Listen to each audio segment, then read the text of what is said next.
Hey everybody. Permit me a moment to adjust my lights because I was distracted and I didn't get everything set up the way I needed to.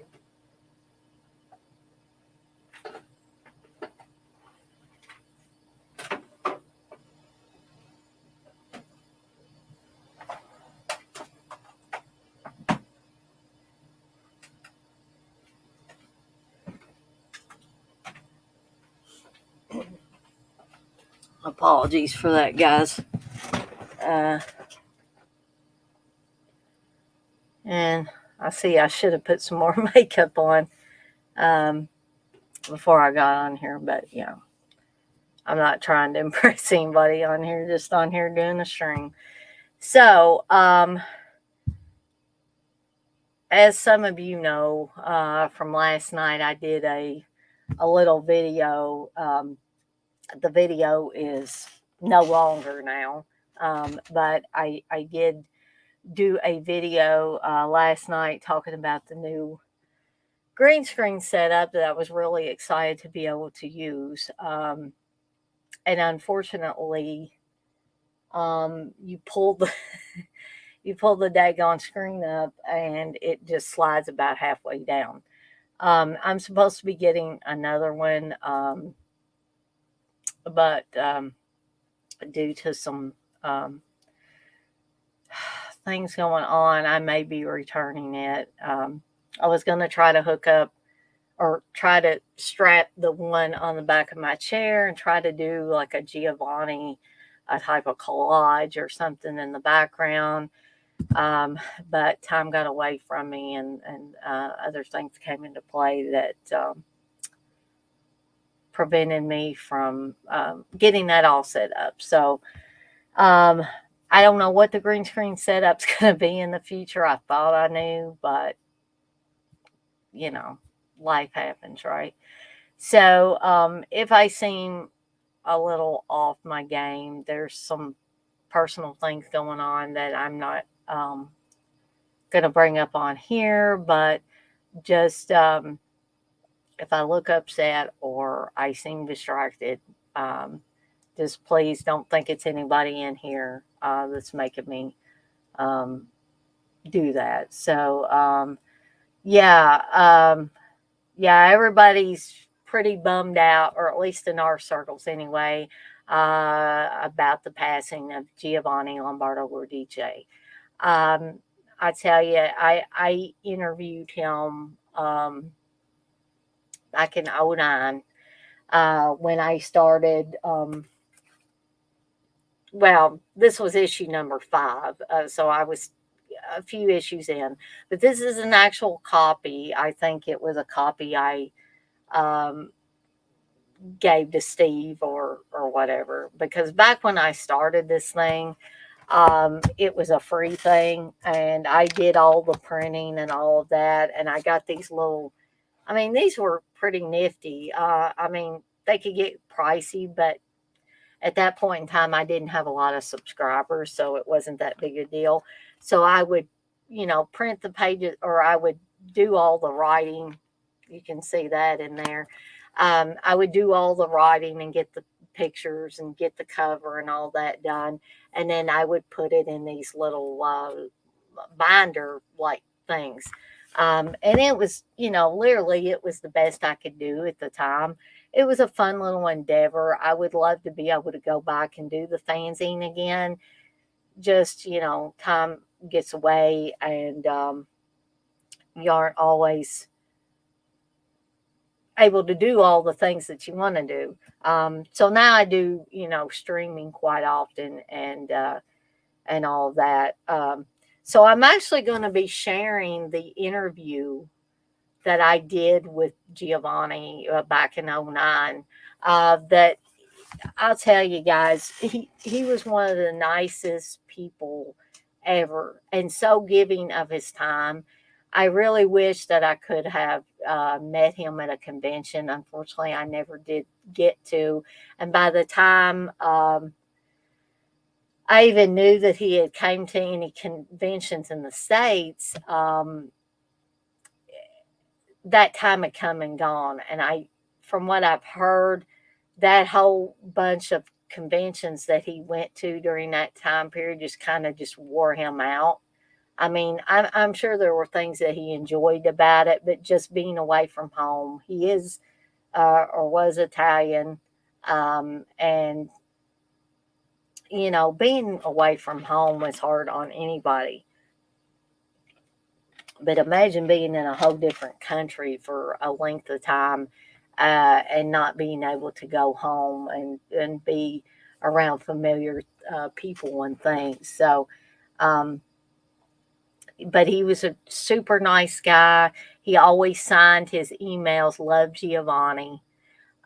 Just a really, really sweet guy. And, some of the characters he played weren't exactly sweet. So, um, I guess the Bob character probably would be the closest to, and even that character had some issues. But the man Giovanni was one of the sweetest, nicest, most giving people I have ever had the pleasure of conversing with. And we conversed back and forth with several emails, and he was just always a delight. Always a delight. Just a really great person. And even though he didn't really much care for horror films, um, and would tell you, I don't really like horror films. I don't even watch the ones I was in. And he said that more than once. He said that to me. He said that in other interviews, and so I take it to be the truth. Um, yeah, X-ray, Rip Giovanni, Dirk. You say heard the bad news. Rip Radice. Hey Texas, yes. Hey Blissful. Hey Mayor. Yeah, everybody's pretty much having this the same reaction to this news. And basically, I found out about it when I woke up this morning, and evidently it was sudden. I I'm guessing this was not something that the family and friends expected.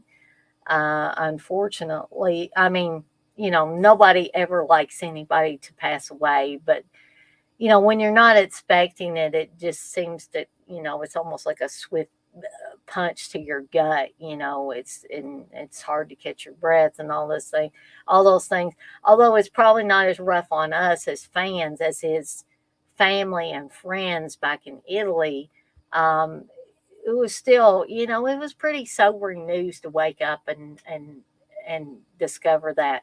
On another note, and this person is okay, albeit probably shaken up, but I don't know how many of you heard of Sean Clark's little car accident that he was in. But he did have a video for those of you that subscribe to his channel, Malfunction or Malfunction rather, um, on YouTube. Um, you probably saw that video because I saw it today. I was like, oh, wow. So evidently, for those not in the know, Sean was going to McDonald's, I guess, to his wife had said something about there was a new strawberry shortcake McFlurry at McDonald's, and she thought it sounded good. And so he thought, what the hey? His wife was out of town, but he thought he would just go to McDonald's and try this new McFlurry flavor out. So when he was on his way to the McDonald's, he was at a stoplight, evidently, and when it turned green, he went on to go like you would normally go. And someone else, a girl probably in her early 20s or so, ran another red light, hit Sean's car. Sean's car bumped into another car. The girl that hit him then proceeded to run up on a fire hydrant, and there was, Sean had video and stuff. There was water going everywhere and stuff. So, of course, Sean, being the nice guy he is, went and checked on the lady that he bumped into. Then he went to check on the girl whose car was now over top of a fire hydrant with water spurting out everywhere. And he nicely went over, even though she was the one that caused all the havoc. And he said, are you okay? And she said, yeah, I'm okay. What happened? He said, well, you ran a red light. And she said, no, I didn't. She said, that light was green. And he said, yeah, I hate to tell, not so many words, I hate to tell you this, but no, you ran a red light and you hit me, and then I hit this other lady. And again, she said, no, I didn't. So rather than keep up the argument with her, Sean just basically walked back to where his car was, and back to where the lady was that he bumped. So clearly there were witnesses, at least one witness, that saw what happened. And clearly the girl did run the red light, hence hitting Sean and sending him bumping into the other lady. So fortunately, nobody was hurt badly. Like I said, I'm sure Sean was pretty shaken up. And if you want to know even more details, there is a video on YouTube on his channel. So yeah, all kinds of things going on today, unfortunately, and not any of them was good.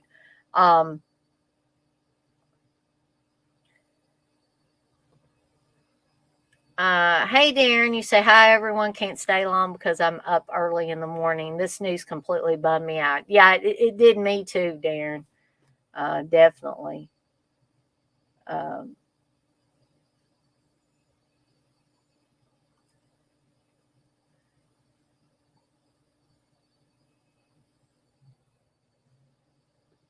Texas says, Darren, that TCM 4K is excellent. And Texas says, I haven't listened to the commentaries yet.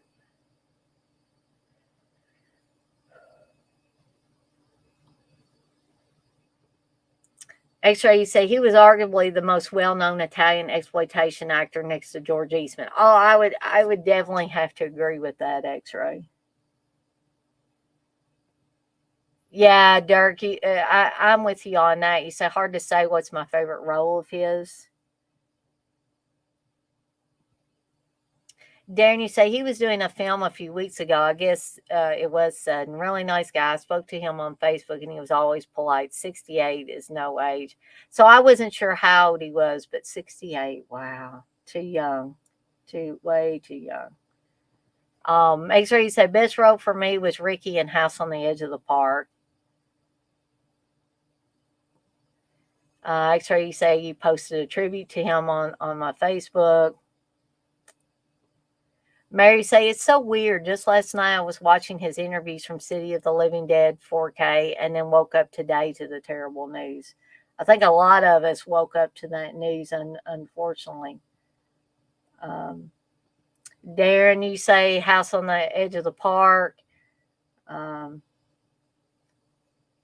Darky sound partial to Campbell Ferox and Apocalypse. X-Ray, you say he was almost always the standout in any movie he was in. Yes, I totally agree. So Jerry Springer died today too, Mayor? I never was much for the Jerry Springer show or anything, but that's sad to hear as well.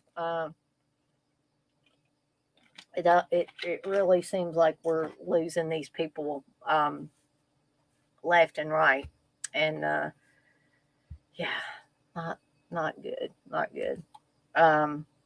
So I was going to talk, I was going to do the Daily Grindhouse. So for those of you that are fans of my Daily Grindhouse segment, I will be doing that here in just a second since I kept my glasses cleaned off.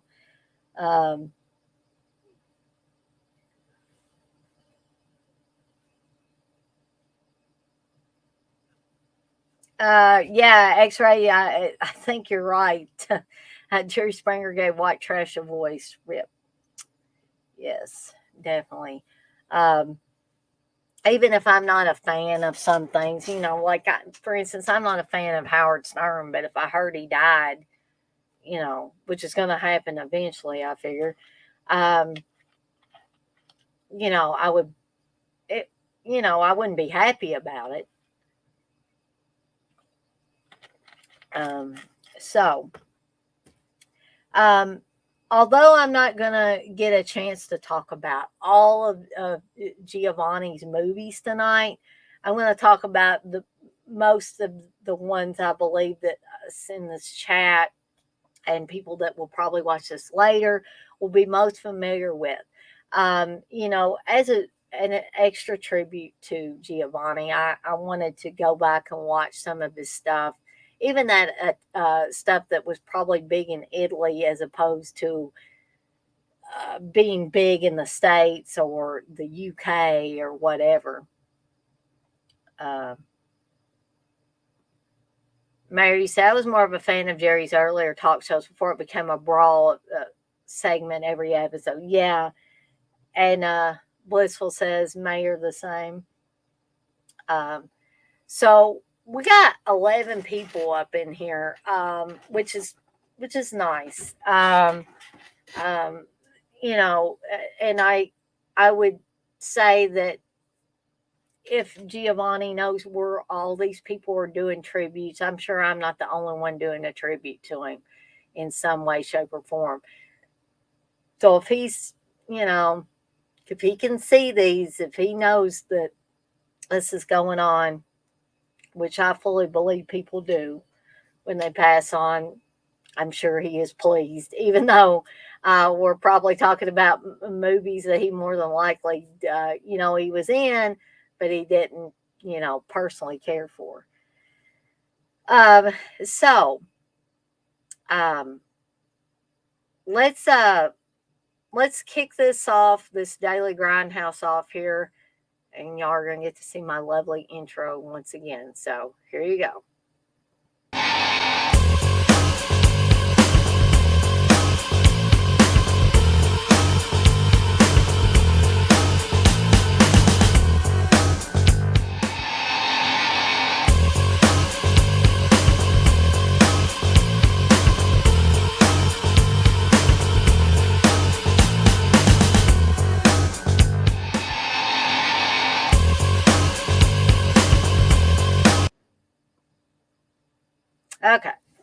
Now it's back to me.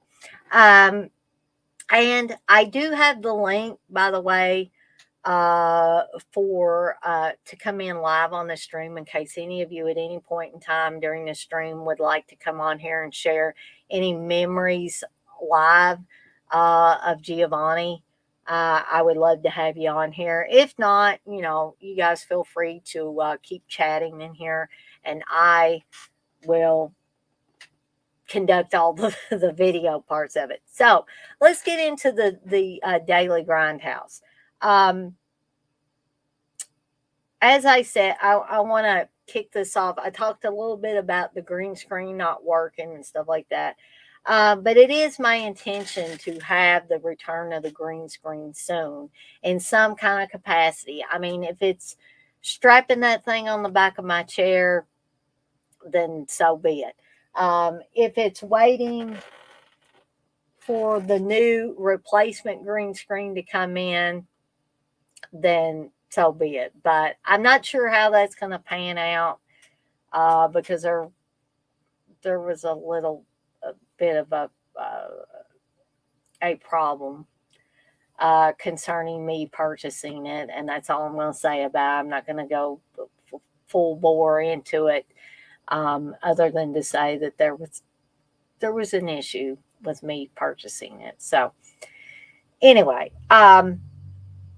so the other part of this daily grindhouse, other than to tell you that there's going to be the return of the green screen soon in some capacity, is to talk a little bit more about, in particular, this issue of Blood Type magazine, the fanzine that I started back in 09, and continued for a little while, and then unfortunately,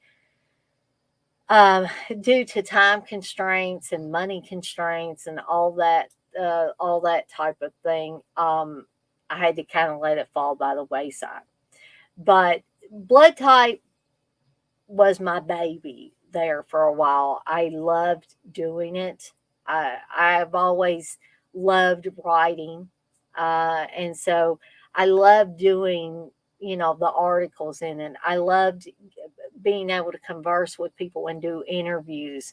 Um, and it was a fun little thing to keep my mind occupied and be able to do something that other people enjoyed too, because I know Darren was one of my subscribers.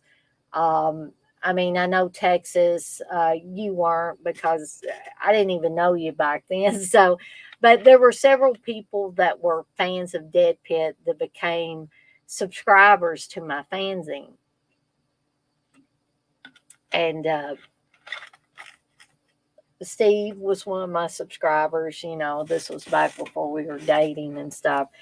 Um, and this is actually Steve's issue, as I said earlier. That was my basically my Italian horror issue, with a specific emphasis on the cannibal films. So I'll just show you a few things with this. I usually had a dedication in these, and this one was dedicated to the memory of Lucio Fulci. You can see what made up the contents of this particular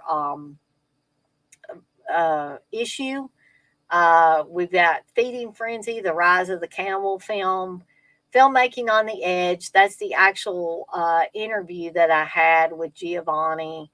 And you're going to get to hear the whole thing. So for those of you that I didn't know you back when I was doing these, and you don't actually have a copy of this, you will get to hear the full on interview. And I hope it doesn't bore anybody.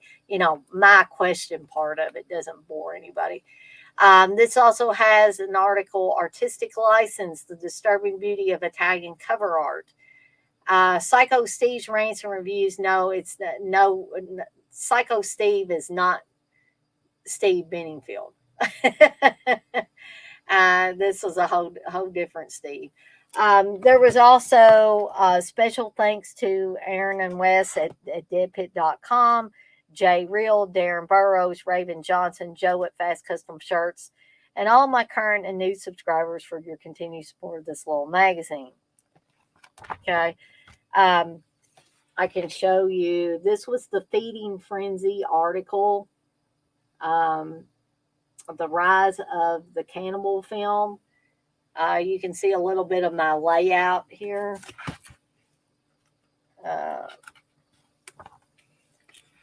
There's a little bit more. And I put quite a bit of time and effort into these articles. There, of course, is an ad for Fast Custom Shirts there that Joe sent me.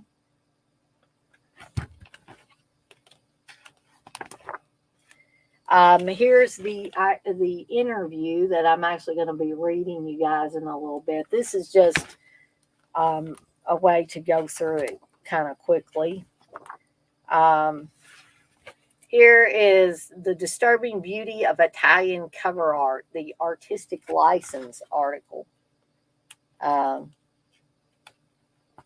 So you can see that I picked out actually some Italian cover art that was interesting, and I talked about these. You can see City of the Living Dead there, Burial Ground, the Antichrist, Beyond the Darkness, Deep Red, Demons there, My Dear Killer, Exorcism,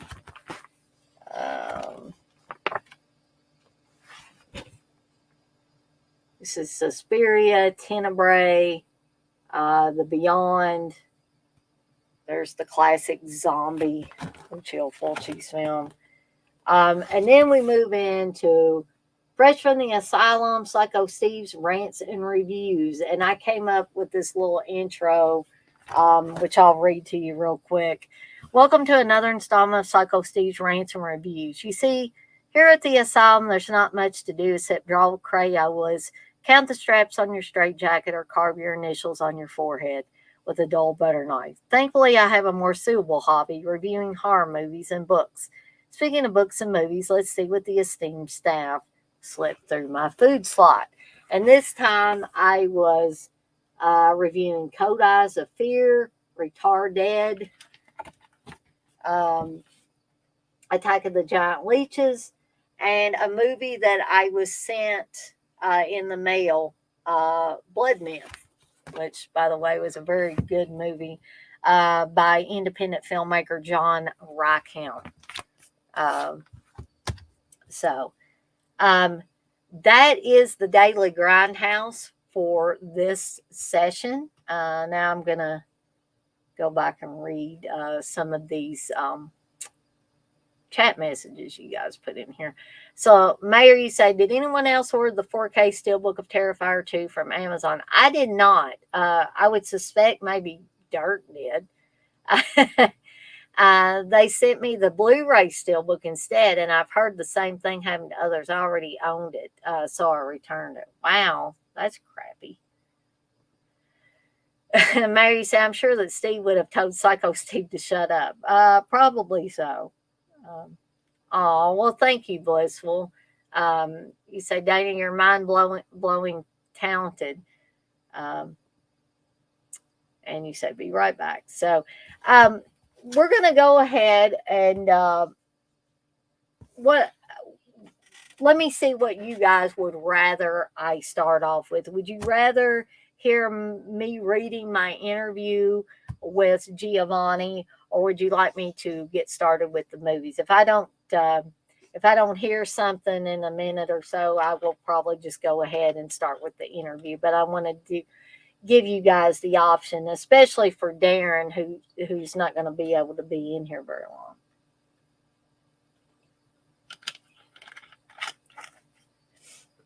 long. So I'll probably give it till 8:32, and then I will go ahead and move on to. So Mayor's got to vote for start with the interview. So give it a few more seconds here, and then we'll probably go ahead and get started with that interview if nobody says otherwise. And I didn't have my microphone pulled over quite far enough.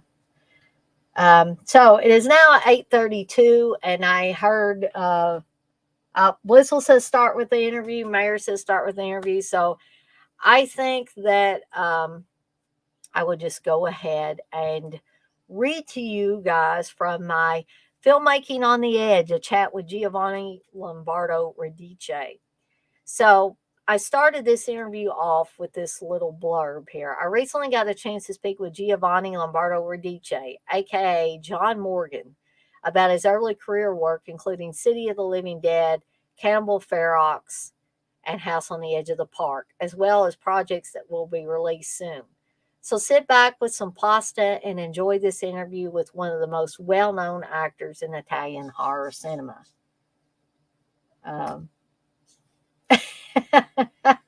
And Darren said interview too. Here you say, is that the Mickey Mouse death cult pin on your hat? I don't think I have a Mickey Mouse death cult pin on my hat. So no, these are basically just horror movie pins for different horror movies. So let's see. Blizzard, you say, sorry, one of my friends' bands started a live chat. Rock guys are not tech savvy at times. That's okay, Blissful. That is perfectly fine. So I started out with this question. How did you first get involved in horror films? So Giovanni answered quite casually, I always wanted to be in show business since my early childhood. I was always playing with little theaters, organizing shows with my school friends, and so on. I started with professional theater at the age of 19, and then I started directing and acting at the same time. The movies arrived in a moment when I was having great money problems. And the first movie was Deadites' House on the Edge of the Park. A lady agent had met me in a theater lobby and had asked me if I was eager to be in the movies. And at that time, she happened to be Rogero Deodato's mother-in-law. House on the Edge of the Park was more a thriller than a horror, but the distance wasn't so great. And my second movie was Fulci's City of the Living Dead. From there on, for some years, horror it was. I accepted one movie after the other, continuing my work in theater because I needed the money.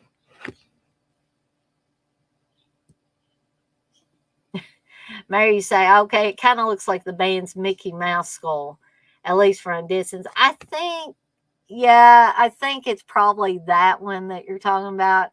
And I think that was a weird kind of Friday the 13th button that's on my hat. I thought that was kind of an odd image too. So then I moved on to the next question. I have heard stories concerning Lucio Fulci and how difficult it was to work with him. What was your experience like working with him on City of the Living Dead? And Giovanni answered, Lucio surely had a bad temper and frequently mistreated people, but he was always very kind to me. He liked my acting and respected me. The atmosphere on set was edgy because he was always shouting, at the production mainly, and work was quite hard, but all the same I have good memories. He was very unhappy both for tragedies that had happened in his family and because he was unsatisfied about his career. Once I invited him to a party in my house. He went to the toilet and found out that whilst theater posters were displayed in the living room, the horror movie posters were decorating the bathroom. He came back yelling, Hey people, I'm in the loo. Anyhow, he was a cultivated man and respected me for my family background and for my theater credits. As I said, he was always very polite and friendly with me. Next question was, if you were to give a backstory on the Bob character from City of the Living Dead, what would your take on him be? To which Giovanni answered, I would suppose he was the son of the local prostitute and some drunken father who had abused both him and his mother and then deserted them. Something of that kind. which went to the next question. You were featured in one of the most memorable gore scenes. What do you remember about the special effects and the drill to the head scene? Giovanni says, "Oh my God, that scene again. People remember it as very scary, but as a matter of fact, it wasn't dangerous at all. The drill with a flat point was driving into a plastic thing attached to my temple and filled with stage blood. When it came out from the other side, they were obviously using a dummy, and in the next shot, I had my head in between the drill, as before, and another flat point that the prop guy was turning. The two unpleasant things were realizing the fake head and Venantino Venantini. At that time, to realize a dummy with your features, you had to stay covered with plaster or whatever it was for nearly 1 hour. You could breathe only through straws stuck in your nostrils, and if you moved a muscle, the entire job was lost. I felt suffocating and went close to a real hysteric fit. As for Venantino, nobody had explained to him what let's pretend meant, and his hands were actually much more dangerous than the drill.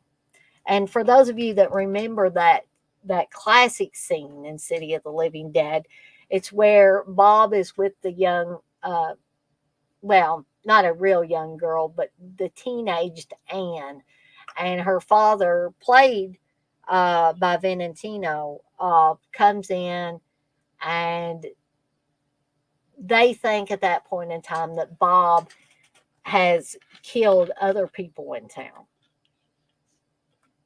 And so he thinks, I'm going to take Bob out. Hence the drill scene. Okay, the next question. Cannibal Apocalypse appeared to have more of an established storyline in addition to the horror elements and gore effects. As an actor, do you enjoy these films more, or are the straight ahead horror films more exciting? To which Giovanni answered, as I've said many a time, I'm not a horror fan. I never go to see horror movies and didn't even see all the ones I did. What I can say is that the more the story makes sense, the more it's easy to me to get into character and know what I have to do. Bukowski in Cannibal Apocalypse, as Ricky in House on the Edge of the Park, was a very well written character, full of shades and insights. So I like playing the role, and Cannibal Apocalypse is probably my favorite movie amongst the horror ones I did. To go to the next question, I asked, what was it like working with American actors such as John Saxon, Christopher George, and David Hess? To which Giovanni answered, one was different from the other. And as for Christopher George, I didn't have any scenes with him, so I hardly met him. David was a sport, always laughing, always telling jokes, and definitely in love with Italian food. I'm a pretty good cook, and I remember tons of pasta cooked for David. He was also very interested in ladies, but didn't rape them, at least as far as I know. At that time, he had recently married a girl much younger than him, but couldn't take his eyes from every woman that passed by. I'm eager to meet him again on the set of Beautiful Outsiders, an English movie by Andrew Jones that we should shoot this summer. As for Saxon, I was much younger than him, and I was still enjoying the sheer fact of acting in front of a camera, which surely was no longer exciting for him. He was professional and very reserved.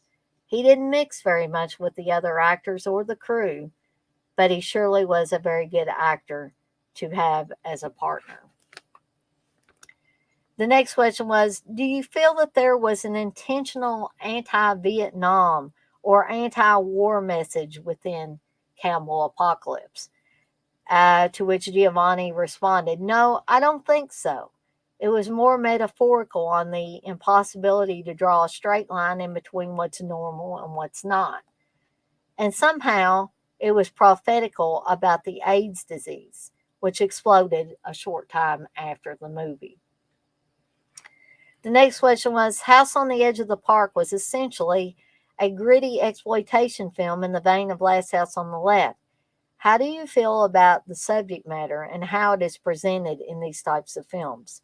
Giovanni says, I don't remember House on the Edge of the Park as an extremely violent film, especially if compared with some of the movies I did later. And I never saw Last House on the Left. The Deadites movie was a psychological thriller with as much blood and sex to keep the producer happy. But the characters were quite precise. Let's say there was acting material, even if not of the subtler stuff, and the plot made sense. As for the subject, if you mean it to be rape and violence against women, I think it is one of the worst sins a human being can commit. Presenting it in the way it was in House is surely not appealing to any person of sound mind. But on the other hand, I'm sure there's a part of the audience with secret fantasies about violence on women who is delighted by the most violent and bloody scenes.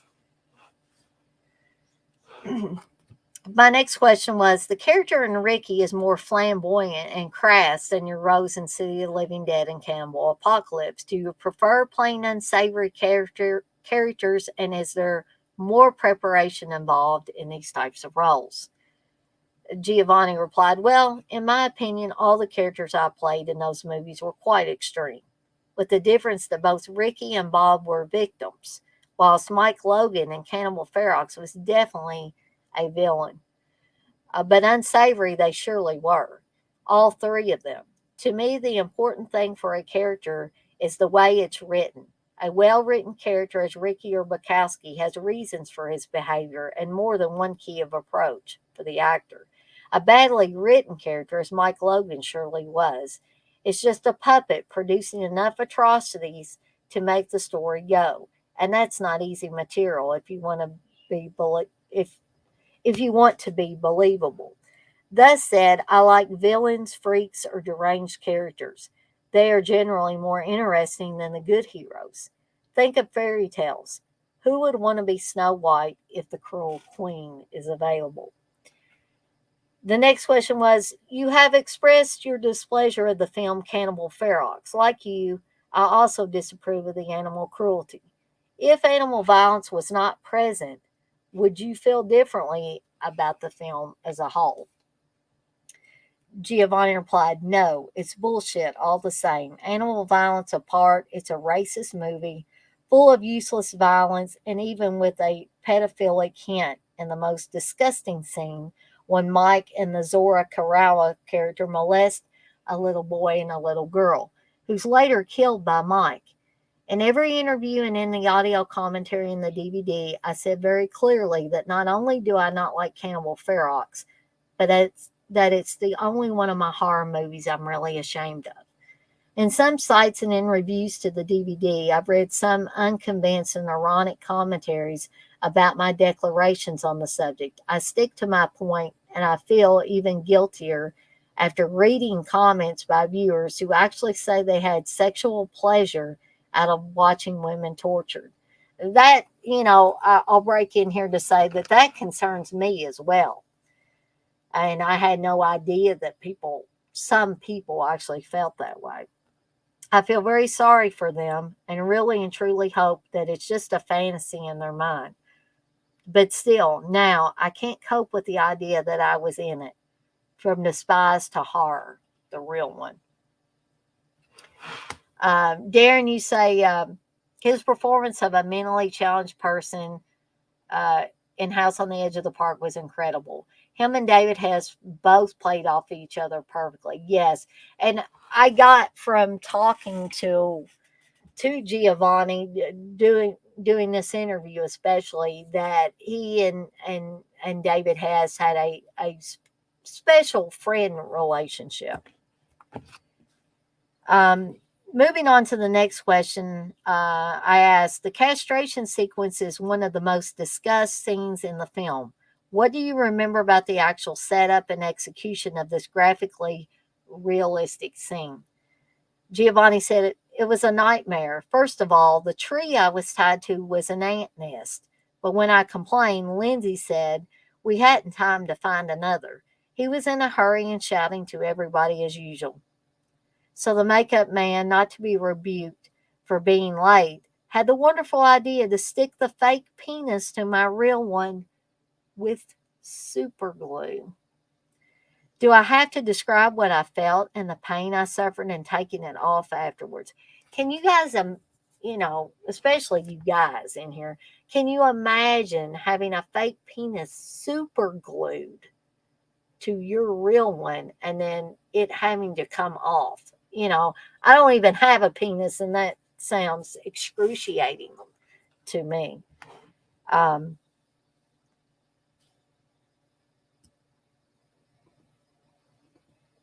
Hey TJ, you said Giovanni, Barry Humphries, and Jerry Springer all in the same week. Rip. Yeah. Texas, yeah. My thoughts exactly. Yikes. Um, the next question was, during the late 70s and early 80s, many cannibal films were made. What do you think contributed to the popularity of these types of films? Giovanni replied, I'm really the wrong person for such a question because, as I said, I hate those movies. I guess they were popular because of the mix of horror, gore, violence, and sex, not to name fascism. Or maybe some people have a secret desire to eat their neighbors. Moving on to the next question, I asked, in what ways do you think Italian horror and exploitation films are different than those made in America? And before anybody wonders, why did you keep asking him these same questions when he said, clearly he didn't like horror movies? I prepared these questions and then sent them to him. It wasn't like we were going back and forth with questions. I sent him 10 questions. He responded back in an email. So I hope nobody thinks, gee, Dana, why'd you keep asking him these questions, these same types of questions? I asked him, what ways do you think Italian horror and exploitation films are different than those made in America? To which Giovanni replied, once again, sorry, but I don't know how to answer this because I never saw an American movie of that type. Not even the classics, such as the Freddy Krueger ones or Halloween or any other. I guess Italians have more fantasy in a way. They tend to copycat from one side, but always put something personal and very visual in what they do. At times, like in the case of Michele Soavi, also refer to European culture of books and paintings that has deeper roots than the American one.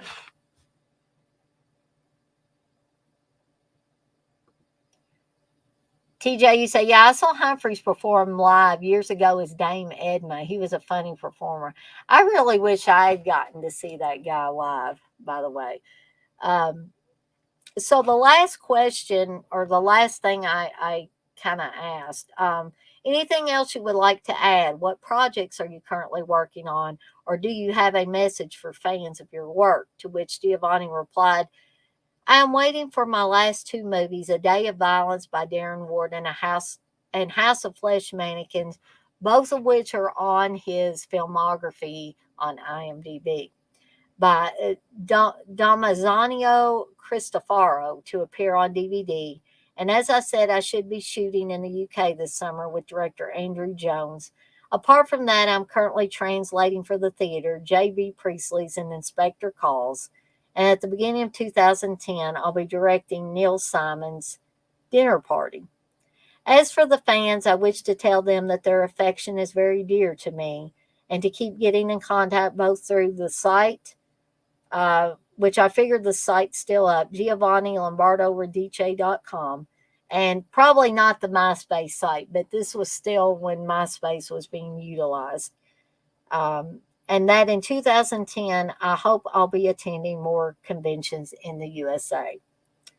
And I had the little addition. I would like to thank Giovanni Lombardo Radice for taking time out of his busy schedule to speak with me.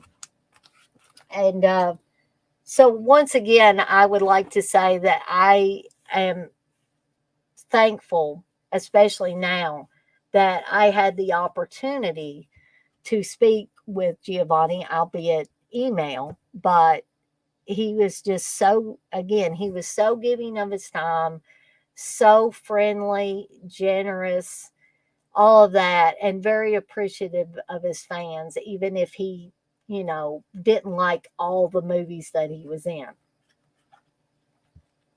Hey, Rob. Hey, uh, X-Ray, you did say you asked all the right questions, Dana. Well, thank you, X-Ray. I try to ask some interesting ones to kind of, get the conversation moving and all that. Um, Mayor, you say Humphreys is also in the documentary on Australian exploitation cinema. There's films of him not in drag as Dame Edna. Um, so moving on to the movies, or I'm going to move on to the movies, but if you guys will permit me to step away for a second, like I said when I started this, I'm not quite all myself right now due to certain circumstances that I'm not going to go into details about. But I'm going to step away for just a second, and when I come back, we're going to talk about these movies.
Oh yeah, y'all were talking about not quite Hollywood. I would like to see that. Sorry guys for rattling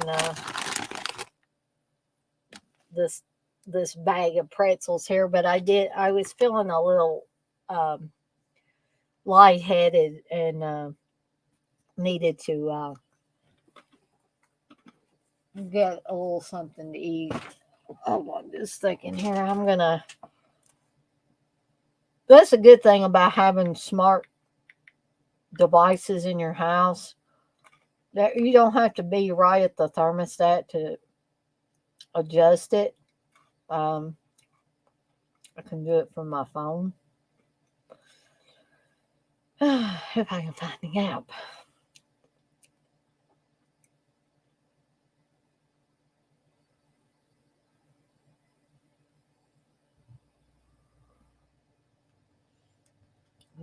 Well, it's certainly feeling a little stuffy in here.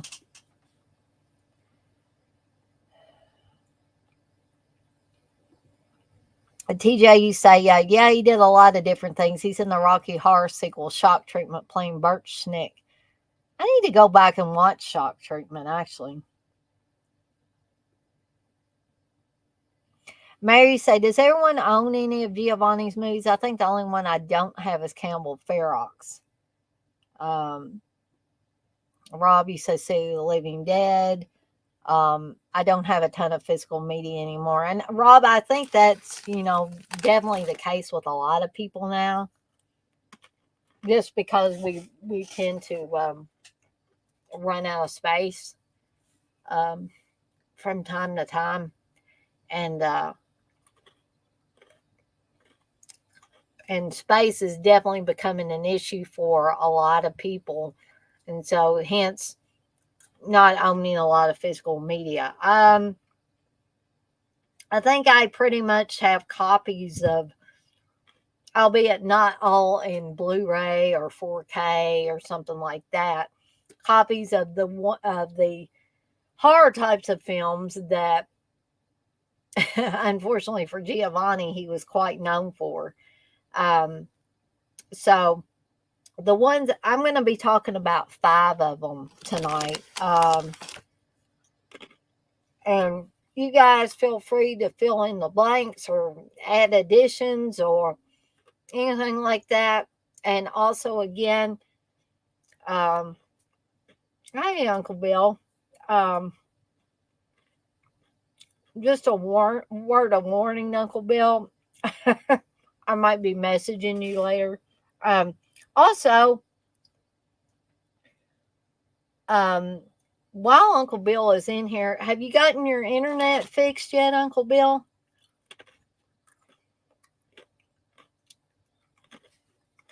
Oh, Kelly's in here. Hey, Miss Kelly. And oh, well, Darren, thank you for stopping by. It was good to see you again. Hopefully next time you can stay a little bit longer.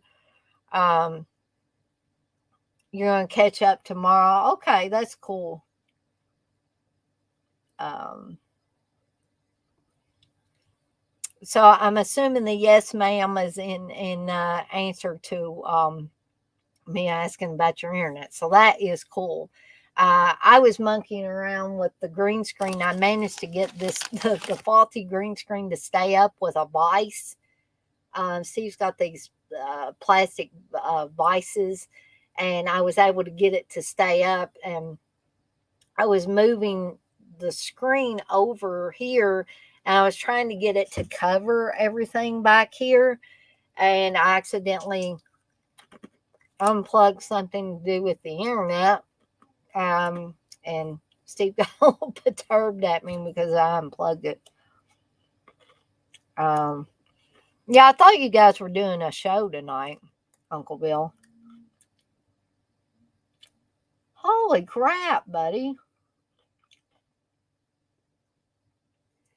You got COVID again? Like, is your whole brood sick? Or just you? Or, dang, man.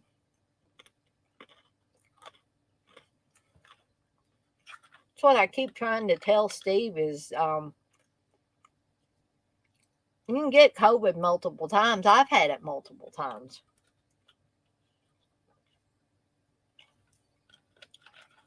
But Steve doesn't believe it. I think he thinks that kind of stuff's bullshit.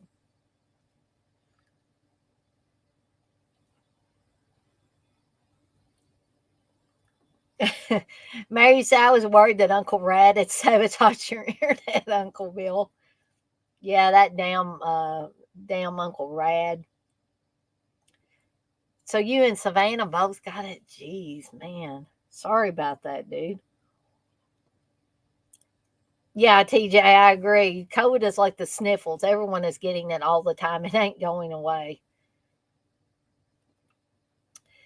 So let's kick this off and get on with the movies here. And I'm going to kick things off with Cannibal Apocalypse, starring not only Giovanni, but also the late, great John Saxon. And I was just thinking about this too as I was reading that interview. All the guys I asked him about, John Saxon, David Hess, Christopher George, um, and including now, sadly, Giovanni, all those guys are gone now. All of them have passed on. I'm just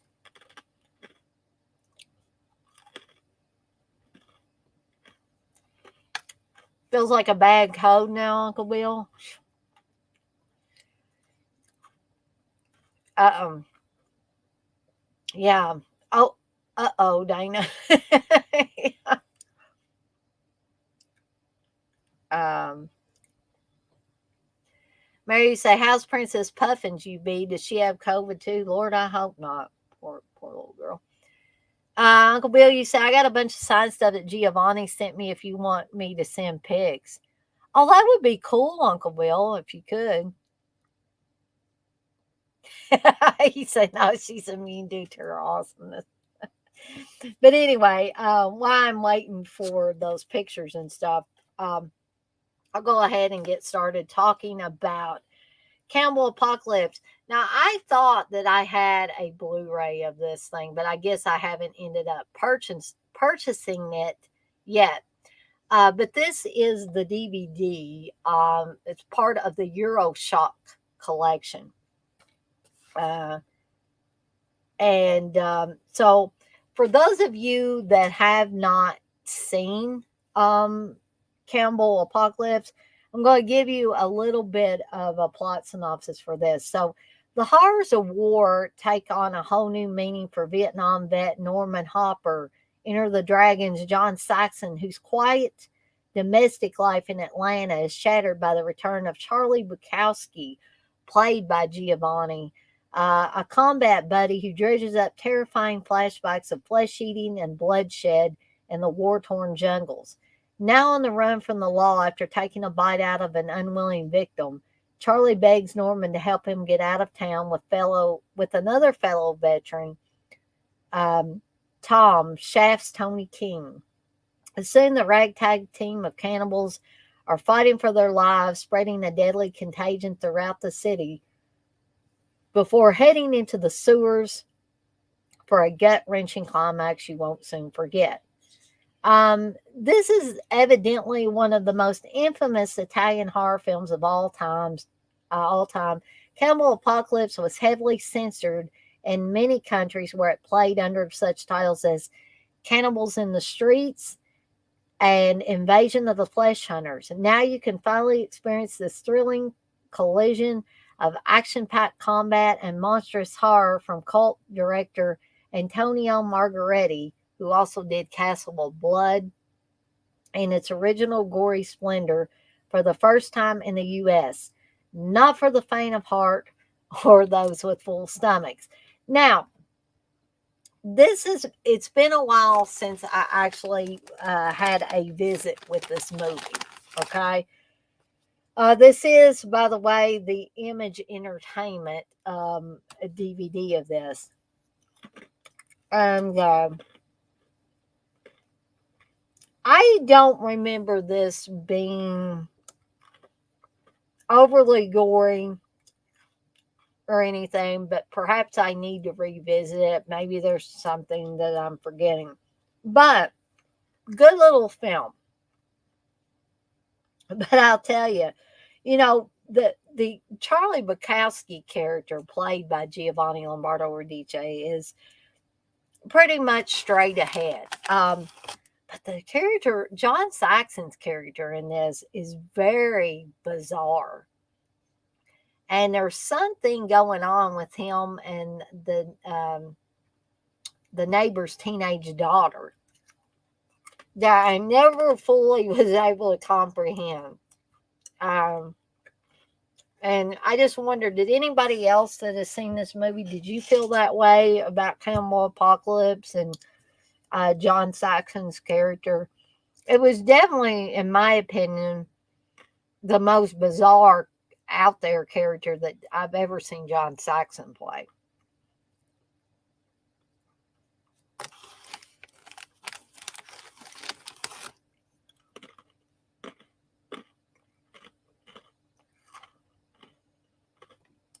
TJ, you say the way it's going, meet all the celebs you can ASAP. I agree. If you can afford it, yes. Oh, I hate to hear that, Rob. You said my mom just got out of the hospital today. She had COVID. So glad they fixed her up. Me too, Rob. Uncle Bill, you say glad she's okay, Rob. This shit seems amped up since last time I had it. Rob, you say, I know more people with COVID right now than at any time. It's awesome that work is trying to force us back in the office next week. Jesus.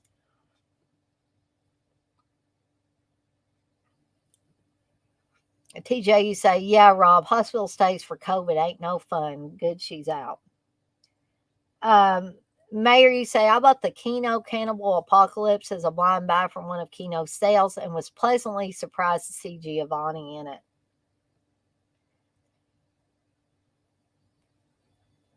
Uh, Dirty says she came at Saxon, but he wasn't entertaining it.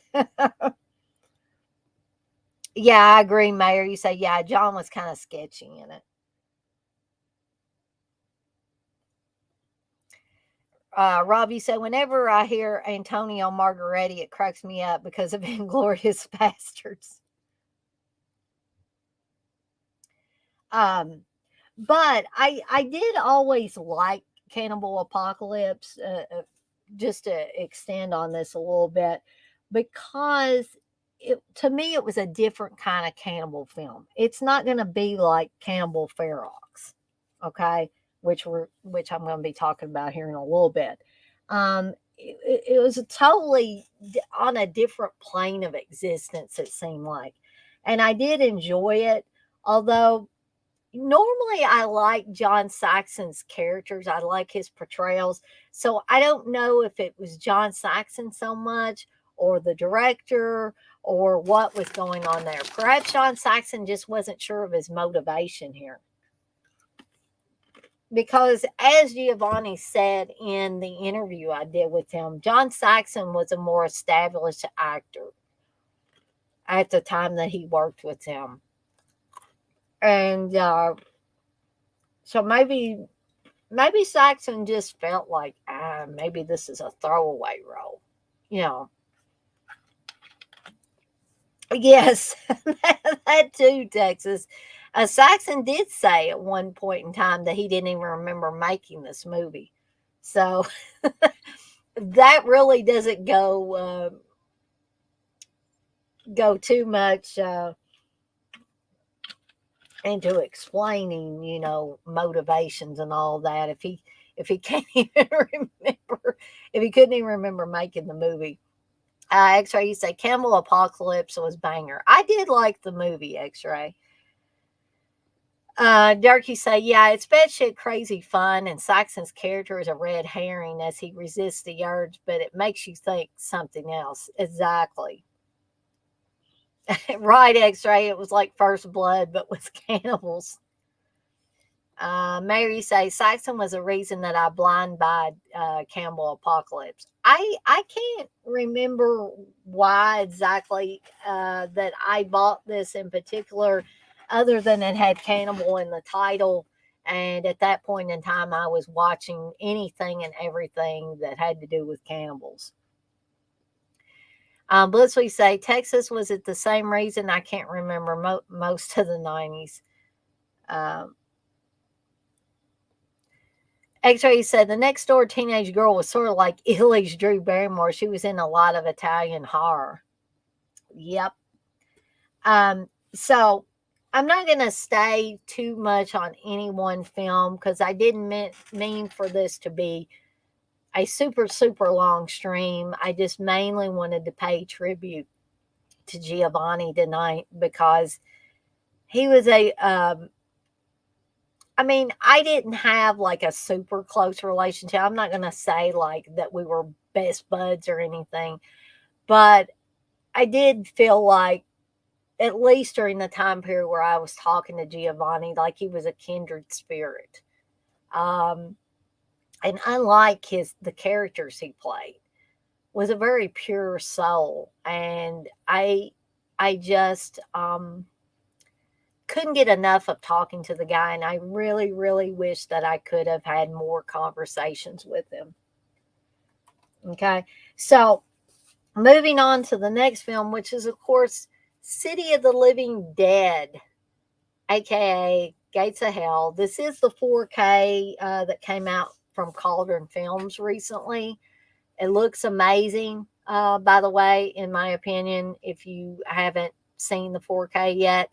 But unless you are already a tried and true fan of this movie, before investing in the 4K, okay, if you have the ways and means to watch it 4K, I would definitely say to watch a for free version first to determine whether you want to spend that money.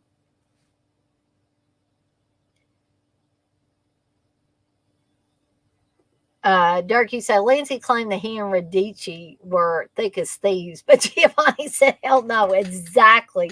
Exactly. I don't, I am really surprised that, and I'll talk a little bit more about this when I get to Campbell Ferox, but I am really surprised that Giovanni could be, and perhaps he wasn't, but be in the same room with Lindsay to do the commentary for this. Because I mean, it's clearly evident in every interview that Giovanni gave, and people asked him about Campbell Ferox. He actively hated that movie. He disliked Lindsay.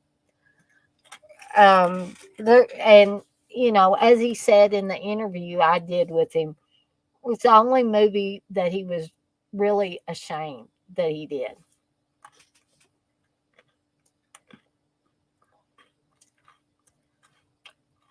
Um, Uncle Bill, you say I'm going to post some cool stuff on our Instagram that Giovanni sent me if anyone is interested. Oh, I'm sure everybody will be interested, Uncle Bill.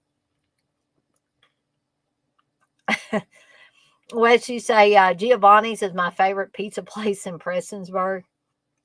If I ever make it back to Prestonsburg, maybe you could take us all to Giovanni's, Wes. Mary say, I had the 4K. Cauldron sent me 2 copies for some reason. They showed up separately and shared the same tracking number. So I sold the second copy. Well, good for you, Mayor. You actually got a bonus out of that, right? Because it's almost like you got your copy for free, right?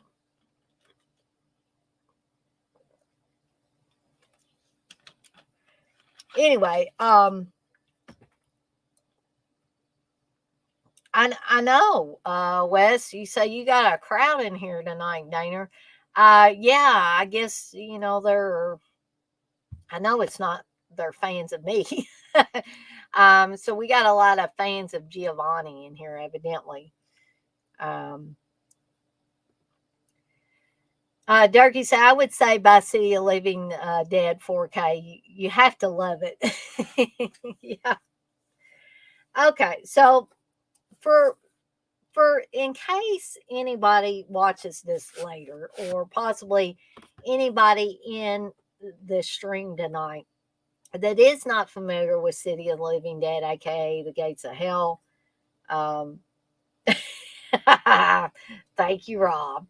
Even if you're telling a little white lie, you said we're all here for you, Dana. I think Splits will say you're a fan of Dana. Um, so here's a little plot synopsis for City of the Living Dead. When a priest hangs himself in a cemetery, he opens the gates of hell in the mysterious New England town of Dunwich. At the same moment, a psychic named Mary Woodhouse, played by Catriona McCall, uh, enters a trance and witnesses the cosmic events unfold, causing her to seemingly die of fright. After being buried alive, she is rescued by a skeptical reporter, Peter Bell, played by Christopher George, who joins her on the journey toward Dunwich to help close the gates of hell before the evil is unleashed upon the world. Will they be able to close the gates in time, or will the souls of Dunwich be forever stuck in the twilight void? Lucio Fulci's gut-spewing, brain-smashing, head-drilling, Lovecraftian zombie nightmare features an amazing list of Italian talent behind the scenes, with a screenplay co-written by Giordano Sacchetti, special effects by Gino De Rossi, cinematography by Sergio Salvetti, and soundtrack by Fabio Frizzi, with supporting performances by Giovanni Lombardo Radice, yay, Carlo Di Majo, and Janet Agron. City of the Living Dead is among the greatest and goriest Italian horror films of all time. Presented in ultra high definition Blu ray with Dolby Vision HDR.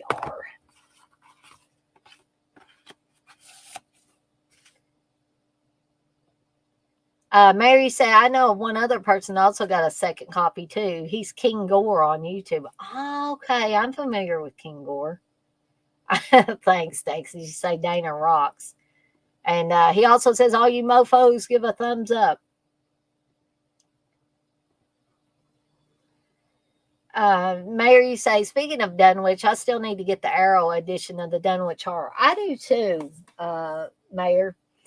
I've been kind of dancing around the subject of getting that one. So, what else can we say about City of the Living Dead that hasn't already been said? Not much, I would say. So, let me just focus on Giovanni here for a second. The only thing that's bad about this movie is that there's not more Giovanni in this movie. Okay? Because I thought that the Bob character was an incredible addition to the film as a whole. But sadly, he returns as a zombie pretty much later, but I would have liked to have seen more of the human Bob. But I feel like they killed him off way too early because that character of Bob was a really interesting character. And I felt like Giovanni just took the base material, so to speak, and kind of made this character his own. For instance, when I asked him what he thought the backstory for Bob would be in City of the Living Dead, it almost seemed like he had this in the back of his mind somewhere, or had it in the back of his mind somewhere for years and years and years. And he was able to just, let me know right off, it didn't appear that he had to think too hard on that.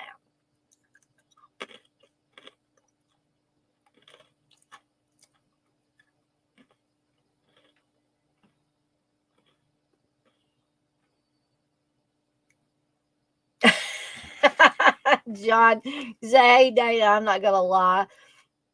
I just got more info from that synopsis you read than I ever got watching Gates of Hell. Well, I never said that Fulci's movies 100% made sense, just like Argento's movies don't 100% make sense. But the important thing is they're fun, in my opinion. John, you also say, I prefer zombie, but Gates of Hell has some crazy gore. Yes. Mayor, you say Bob is my favorite performance of Giovanni's. I think in the grand scheme of things, it's probably his most innocent role. Although some people will more than likely say, well, the Ricky role from House on the Edge of the Park's pretty innocent. And we're going to talk about that one next. But Bob, even though, he's got the sex doll that magically inflates itself when you throw it on the ground. I don't think that works. I think I've said that before. But, so he doesn't have a girlfriend, so he has to have a relationship with that blow-up doll, right?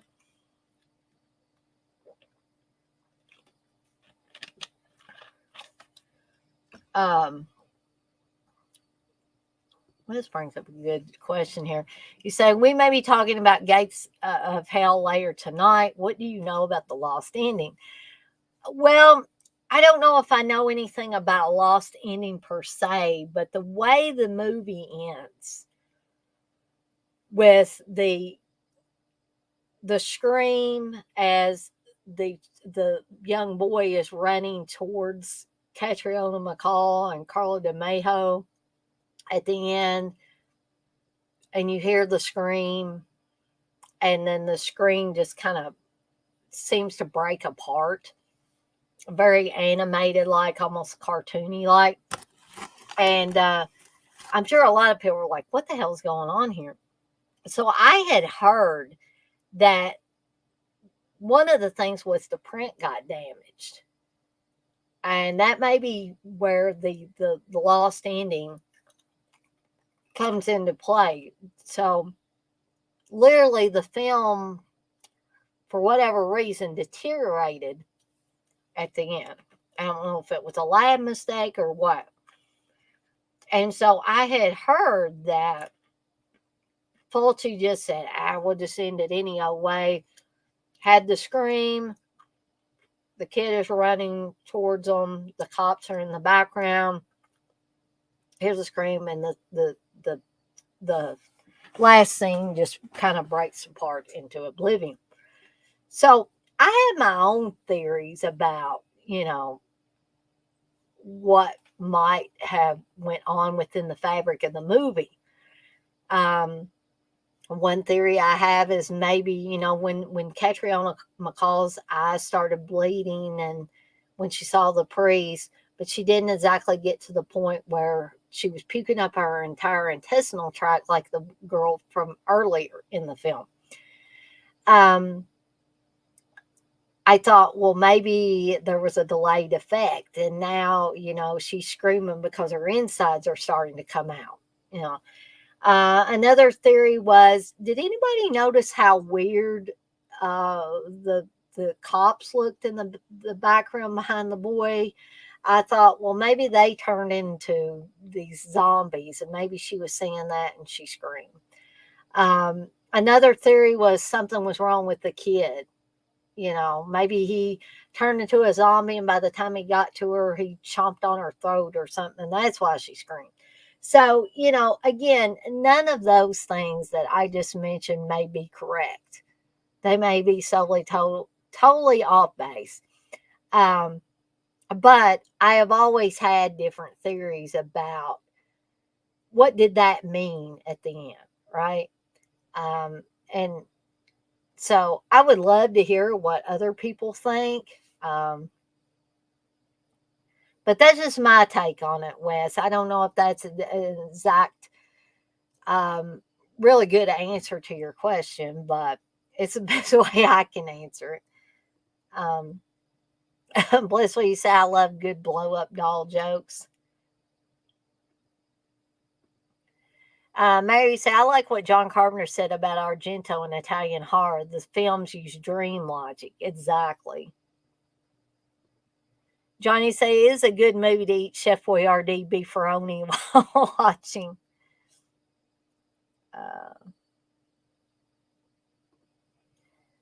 Yeah, you can't really, the faces of the cops kind of look blurry. And I don't know if this was due to film deterioration or not, but it seemed like they were in slow motion or something. Did anybody else notice that as well?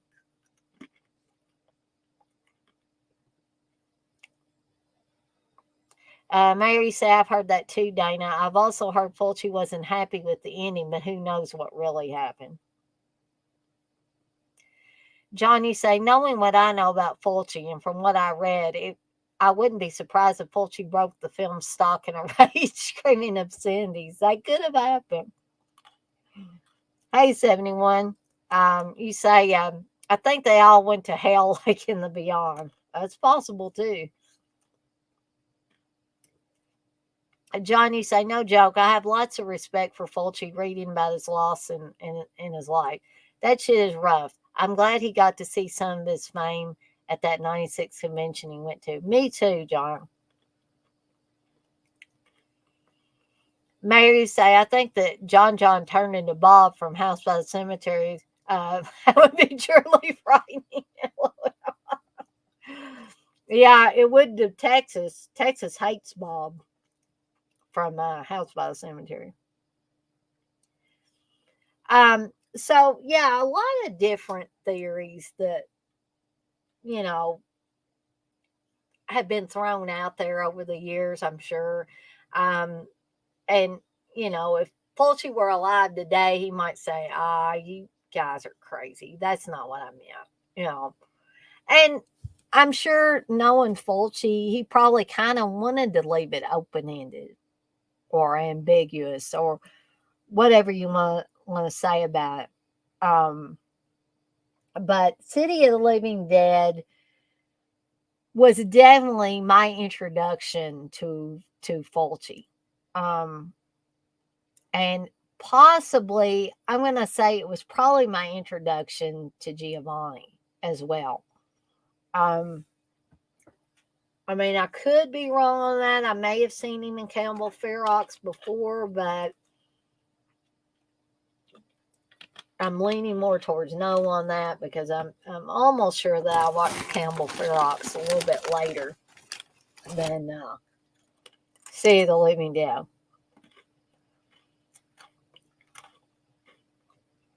Darky said, that's $1 million question.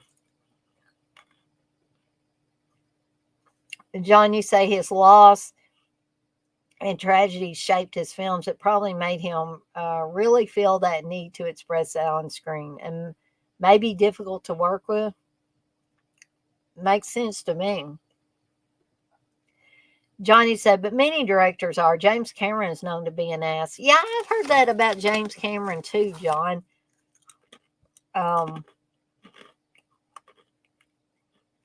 And some of them might not really be asses. They just may be difficult in different ways to work with. You know, I kind of thought, even though I have great respect for Brian De Palma and Steven Spielberg, I kind of wonder after they got more popular if they would be. I'm not saying they would be the kind of guys that yell on screen, but would it be hard to work under them for other reasons?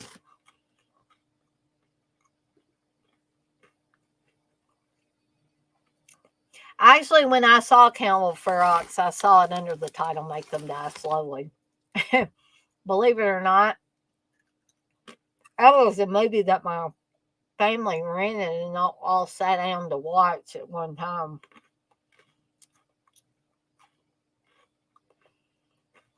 Mayor, you say Zombie was my introduction to Fulci. Saw it at the drive-in when I was a teenager. That's awesome.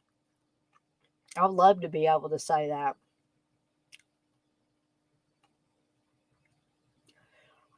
Dark, you say as far as my first Radice.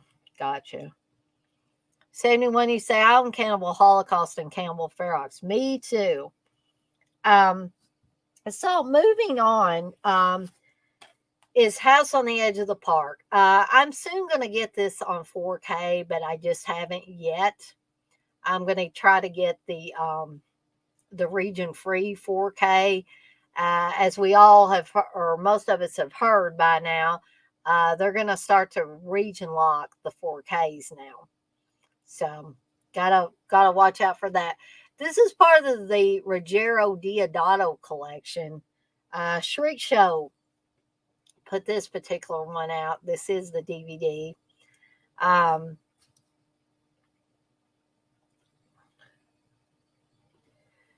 Robbie said, I will say that when Guillermo del Toro's father was kidnapped, Cameron stepped up and paid the ransom, made all the arrangements. I've always disliked him as a person, but that was cool of him. I agree, Rob. So a little bit of a plot synopsis for House on the Edge of the Park. House on the Edge of the Park has no mercy. Right from the start, the evil and violence of Alex, David A. Hess, and is slightly, and I'm not going to use this word because it might get me kicked off of YouTube, but mentally challenged or mentally disabled, I guess would be the best way to say it. Sidekick Ricky, played by Giovanni Lombardo Radice, aka John Morgan, dominate the movie as they rape and strangle a young girl. Now, that's slightly wrong because Ricky did not participate in that. That was the opening, pretty much the opening shot of House on the Edge of the Park, and David Hess is the one doing the violent rape on the young woman. And if memory serves properly, he ended up marrying this woman. And I'd also heard that David Hess always felt really bad about that scene.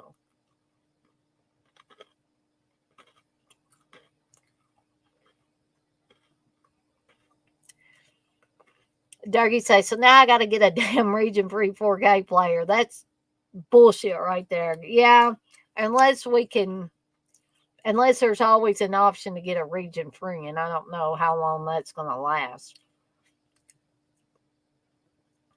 Johnny said that's cool. Didn't know that. Um, Durkee said, yeah, Rob, cool to know. Hadn't never heard that. Johnny said, do you think in real life David Hess had a real dark streak in him, or was that all an act? People say he was very soft spoken and great musician. I wonder how he was. Well, many moons ago, I think about, what was it, 2004, I went up to Cinema Wasteland. This is before I knew anybody that was any fans that were going to these conventions. And I want to say even Steve wasn't going to Cinema Wasteland at that time. So I didn't know anybody. There wasn't anybody really to hang out with other than my brother and sister-in-law who took me. But I met all the quote unquote last house on the left baddies. Okay. And when I met David Hess, he was very soft spoken, very nice man, not at all like the characters he played. And I wish 1,000 times now he had CDs of his music on his table. And I wish that I had just bought one of those and had him sign the CD so I could have had some of his music. But sadly, I didn't. I had a picture sign. But yeah, he was very nice, almost reserved. He was soft spoken. I mean, he's just a regular guy. Yeah, he played reprehensible characters. But the real life David has, I can assure you, was nothing like that. Now, for those of you that heard me when I was reading the interview I did with Giovanni back in '09, he did say that, Hess had an eye for the ladies, and that he had recently gotten married when they worked together on House on the Edge of the Park, but he still couldn't take his eyes off every lady he saw. Now, I get that, but it's not like David Hess was like trying to grope women at this convention or anything like that. He just literally liked the ladies, okay? But yeah, he was a very nice guy when I met him, John.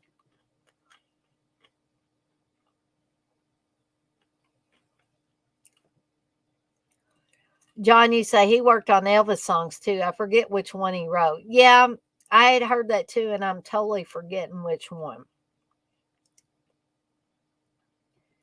Mary says Severn is also going to put out a 4K House on the Edge of the Park. I'm sure that'll be a dream come true for all of us cardboard enthusiasts.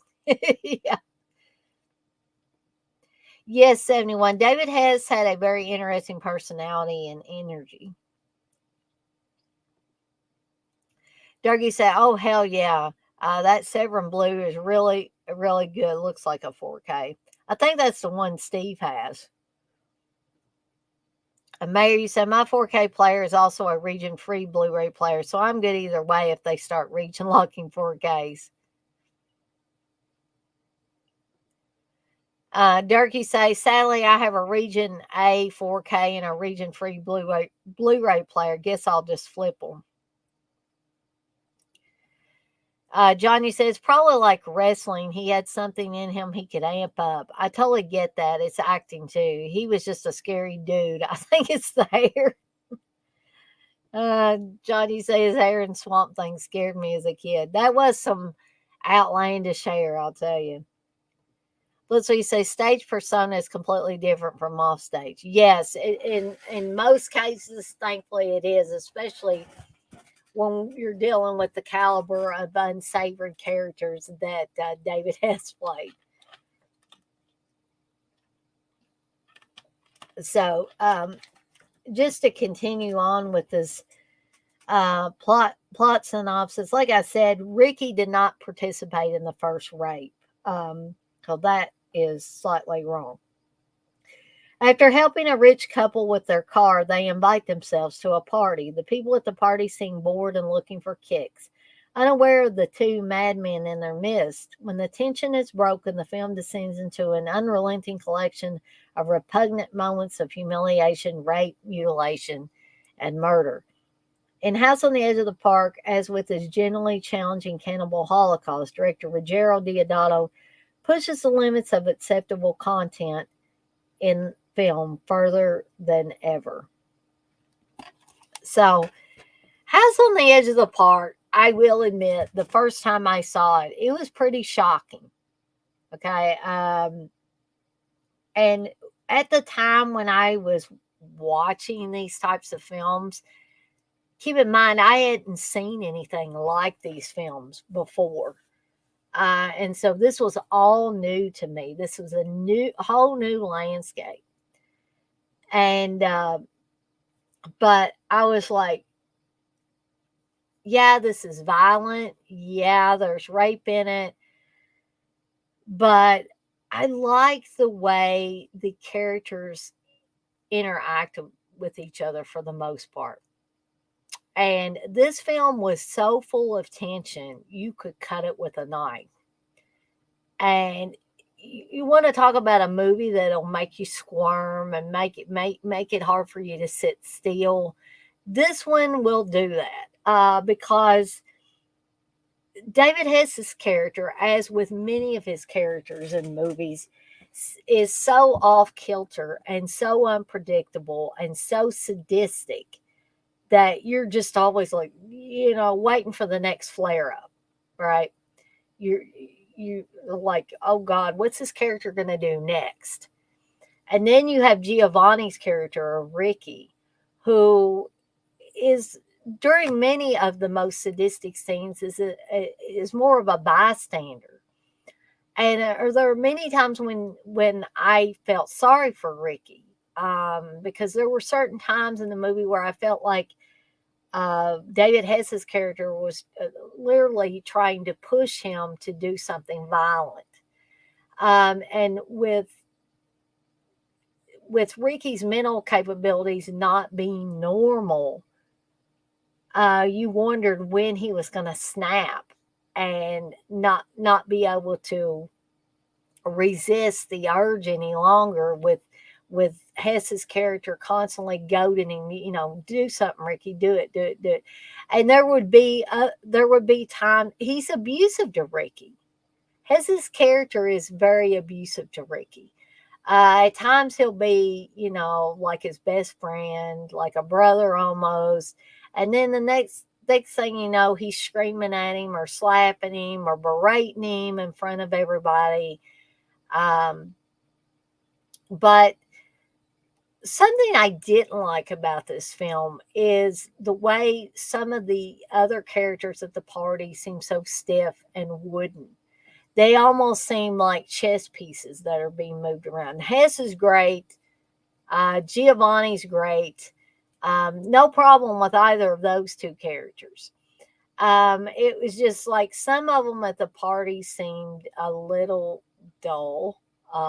Like I said, just like wooden in their actions.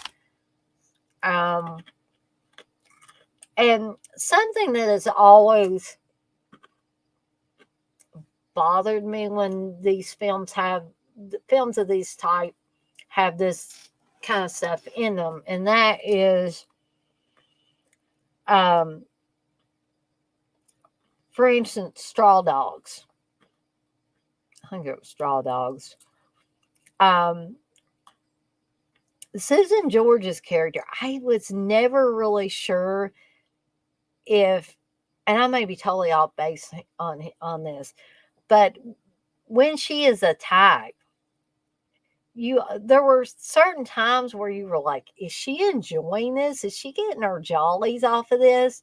And so that's the same way I felt about several of the characters on House on the Edge of the Park. Not Ricky and not David Hess's character, but the other people.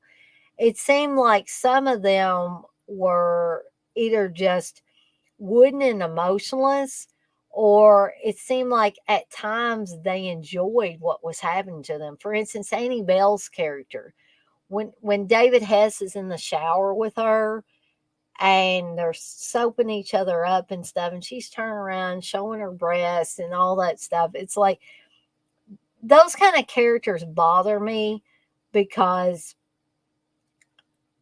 you want somebody to root for, okay? You want at least one person to root for. But when the people that are being seeming to be put upon are acting like they're enjoying being manhandled, especially when it's women, it sort of gives you pause on that. So that was the only drawback to House on the Edge of the Park for me. And you guys, feel free to say, dang, you're crazy. You don't know what you're talking about. Um,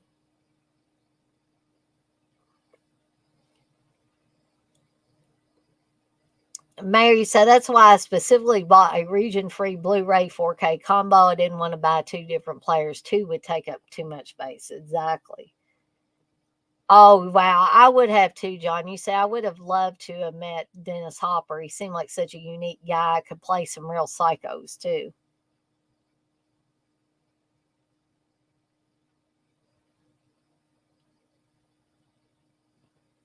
Texas, you said, Blissful, didn't you like him in TCM 2 when we watched that?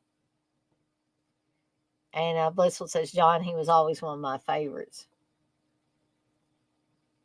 Um, so that is House on the Edge of the Park. If you've seen other movies of this ilk, Last House on the Left and other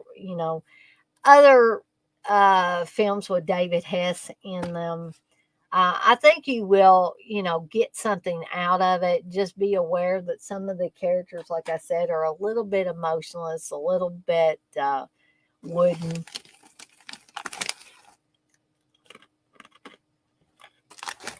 Okay, so we got two more to go, and hopefully I can get done with this before 10 o'clock when the Dead Pit Boys are going to be doing their stream.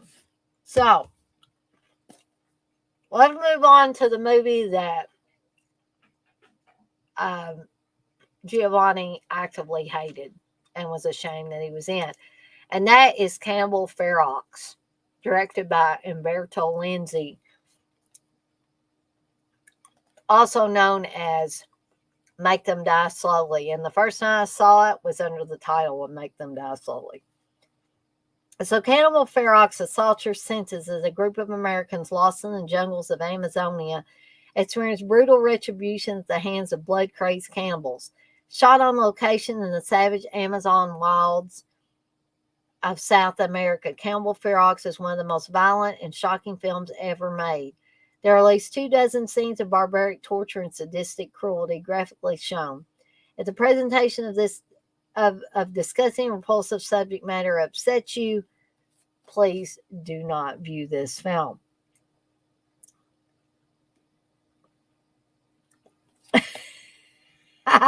Rob says 14 watchers and 12 likes. Who isn't pulling their weight?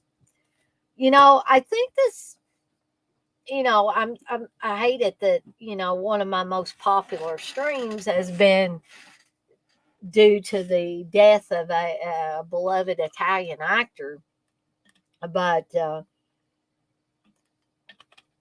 I'm pleased to see that many of you care enough to come to the stream and all that.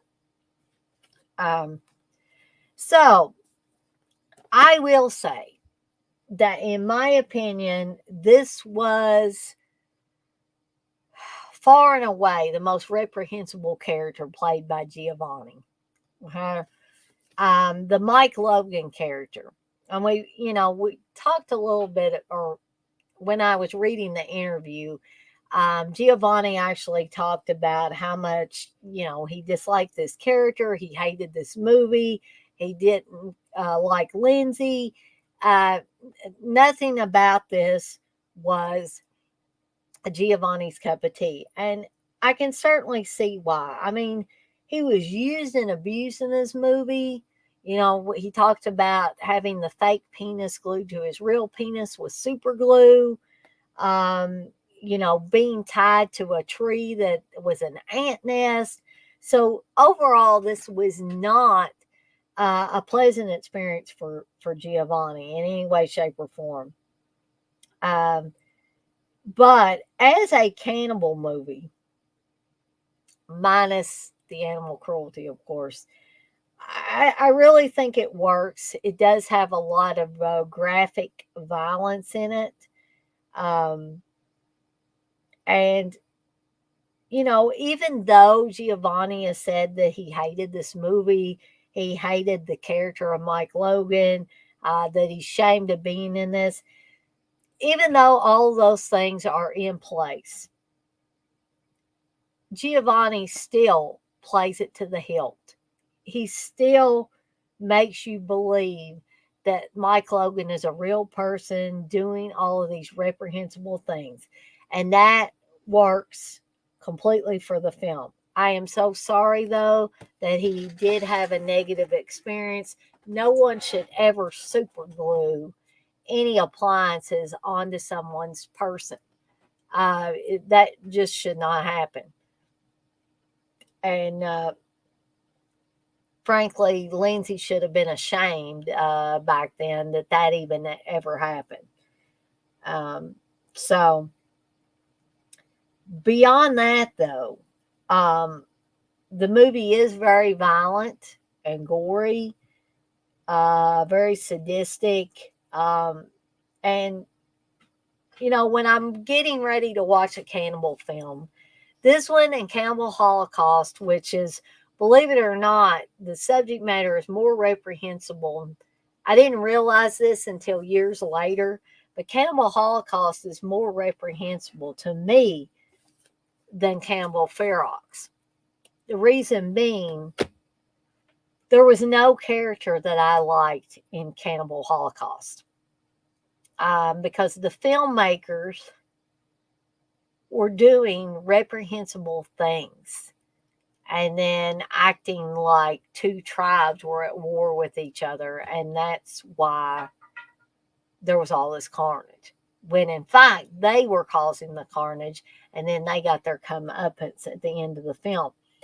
So, Lindsay's Cannibal Ferox, it works as a cannibal film. It does. I do not, I will not accept animal cruelty in any way, shape, or form. It wasn't needed, and I will stand by that till the end of time. But Giovanni, on the other hand, had all these bad things happen to him within the movie. Things, done to his person that shouldn't have been done.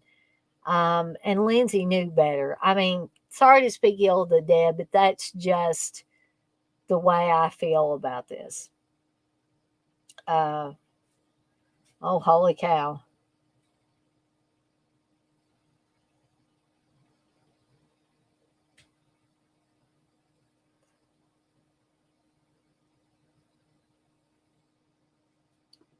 Dirty said, I saw Make Them Die Slowly way too young. LOL. Yeah, the TV was being your babysitter again, wasn't it, Dirk? Mary said, I got a feeling that about the time I buy the Grindhouse Blu-ray of Camel Ferox, that Grindhouse will release it on 4K. Probably so. Darky said, I'd be willing to bet he really was on that blow cane. Thank you, Blissful. Blissful says, please tap thumbs up. We promise not to clone your DNA. Thank you. Durkee say he made a ton, I bet, at conventions for that film. More than likely, but, I'm not 100% sure on that. Mary said, Rob, is probably a few lurkers watching the stream. Every stream has them. They never participate in the chat, so they're not going to bother giving the stream a thumbs up or down for that matter. Oh, wow. Rob, you say, Curly Jaws is going to super glue stuff to himself for a $10 Patreon. Blissel says, Rob, don't give him ideas. Oh, man. Okay. So, would I recommend Cannibal Ferox as a cannibal film? Yes, I would. would I suggest you repeatedly watch the animal cruelty? No, I would not. And keep in mind that Giovanni always hated this movie. Okay, just keep that in mind as you're watching it. Which brings us to the last film of the night, which is Mikel Suave, Stage Fright. Again, I only have a DVD of this. This is the Anchor Bay DVD. This is a really, really good film. I like that the killer wears an owl mask. That is just, I have never seen anything like that before or since in a movie. So, let me give you a little plot synopsis for this. Well, a group of young actors rehearse a new musical about a mass murderer. A notorious psychopath escapes from a nearby insane asylum. But when the show's director locks his cast in the theater overnight, the madman is accidentally locked inside as well. Now a killer with acting in his blood has gone berserk for the blood of actors, including several scenes that Euro horror fans worldwide consider to be the most violent of the decade. And the stage is set for one unforgettable evening of shock, suspense, and unstoppable carnage. Stage Fright marked the stunning directorial debut of Dario Argento protege Mikel Suave, who also did The Church and Cemetery Man, and instantly sealed his reputation as the leader of Italian horror's new generation of filmmakers. Also known as Aquarius, Deliria, and Bloody Bird, this brutal shocker has been restored from original Rome vault materials, is now presented unrated, uncensored, and totally uncut. In this one, Giovanni plays an actor in a stage play, and one of the many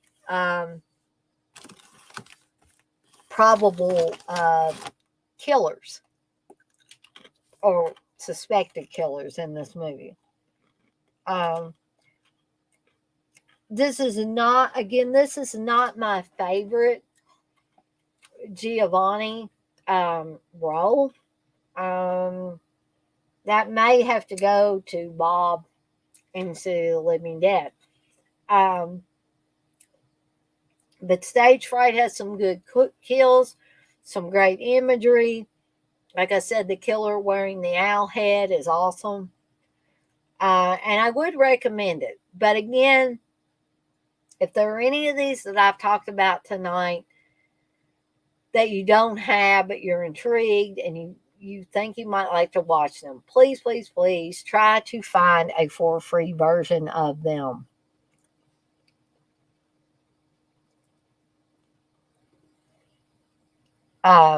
Dirk, you say, I have the Blue Underground Blue of Stage Fright recently from that 75% off MVD sale. Cool. I need to get the Blu-ray of it.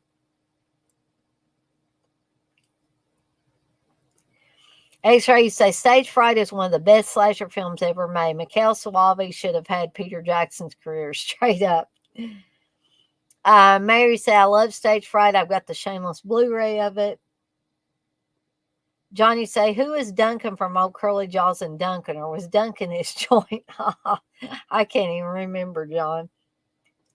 Texas say, 71 secretly has some owl mask. She's an assassin.